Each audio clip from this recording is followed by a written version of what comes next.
दोस्तों, अगर वैदिक काल के भारत की बात करें तो उस समय महिलाओं की स्थिति काफी ज्यादा उन्नत और सुदृढ़ थी। बेटियों का सम्मान होता था और मनु ने भी संपत्ति में चौथा हिस्सा देने की बात कही थी।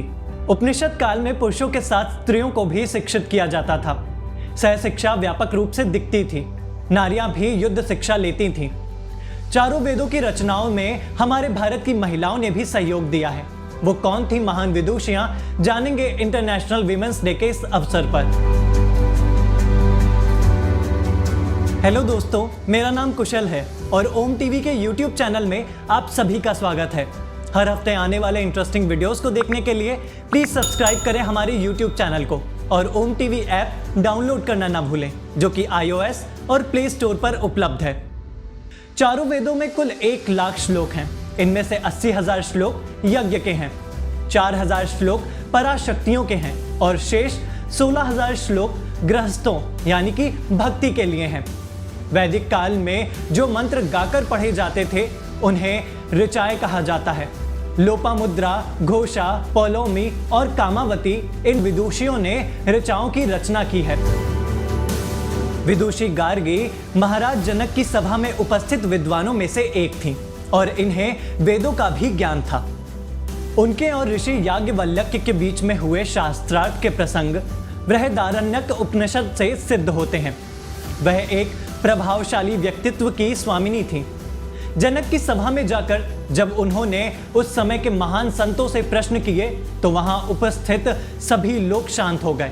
कोई भी उनके ज्ञान के सामने टिक नहीं सका और विदुषी गार्गी उस शास्त्रार्थ में विजय हो जाती हैं। मैत्री भारतीय विदुषियों का प्रतीक मानी जाती हैं। वह एक दार्शनिक थीं और उन्हें अद्वैत दर्शन का भी ज्ञान प्राप्त था। बृहदारण्यक उपनिषद में उनके और ऋषि याज्ञवल्क्य के बीच हुई बात लिखित है, जिसमें वह आत्मन और ब्राह्मण के अंतर पर चर्चा करती हैं। माना जाता है कि मैत्री ने तत्वमीमांसा जैसे विषयों पर गहन अध्ययन किया था। उस समय धर्म और शिक्षा दोनों ही क्षेत्रों में मैत्री को विशेष स्थान प्राप्त था।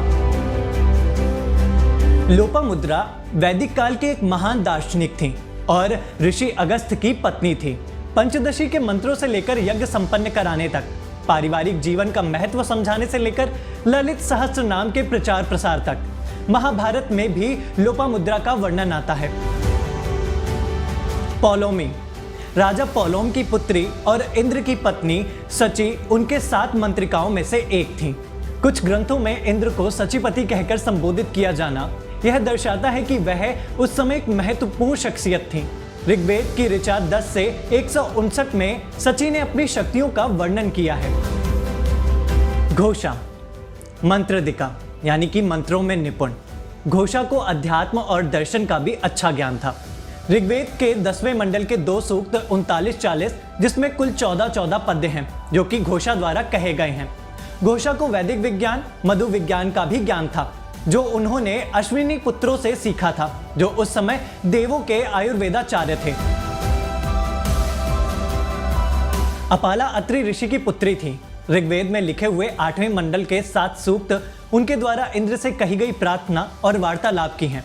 प्रचलित कथाओं के अनुसार अपाला अपनी बुद्धिमत्ता से पूरे राज्य में प्रसिद्ध थीं।